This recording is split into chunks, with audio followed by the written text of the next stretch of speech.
I am starting to get very worried for the M1 Abrams. So Gaijin is now adding the T-72B3, and where this isn't necessarily an issue, I just kind of noticed that it's yet another addition to the Russian ground tree when the Americans are still waiting for more Abram versions. Now, the big thing that also makes me a little bit worried is the fact that the T-72B3 is arriving to War Thunder with the Arena APS system, and I already heard a lot of talks about Gaijin adding this to the T-90, and honestly, the fact that the American Abrams is still completely lacking the APS systems, the trophy systems found on the SEP V2, and even in earlier versions and tested on the SEP model, but at least a guarantee, should have been a guarantee on the SEP V2. We don't even have the SEP V3 arriving to the game, and now I understand that this isn't necessarily the biggest issue. My more concern is the fact that the Abrams seems to just be overlooked for getting new additions. It could get new rounds that Gaijin has not wanted to give it. It could change its armor to a more realistic standpoint. There's so many different things that they could actually add to make the Abrams what it represents in real life. And the Abrams has a very, very, very good history, at least in the last 20-25 years of actual service. It has seen combat and has proven itself many times.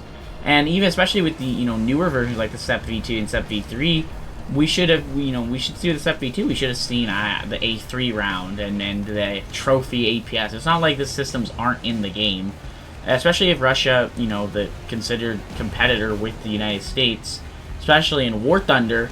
The fact that the Russians is getting, the arena and a whole nother tank, I mean, this makes, I think, now 3 or 4 top-tier BR MBTs in a row without the Americans. I mean, the most recent addition to the American ground tree, either was the FV2 or the clickbait, one of the two. I believe those might have also come with the same update. I don't remember. Probably the FV2 was the last edition, or the clickbait, one of the two. But the Russians have now received the T-72B3 in this next major update, and it's just another vehicle that they can add in a top-tier lineup that they already have. The T-80 BVM, the T-90M, the T-72B2, the T-80, multiple T-80 versions, the T-90A. There's so many vehicles that they have that are either just on par or better than the Abrams.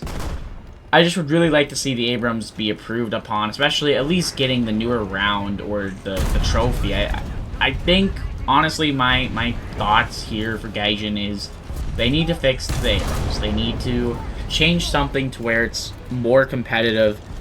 It's not that it's a bad tank. It's a really good tank. Anyways, let me know your guys' thoughts down below in the comments. Please make sure to hit that like button and subscribe. And I'll see you guys in a later video.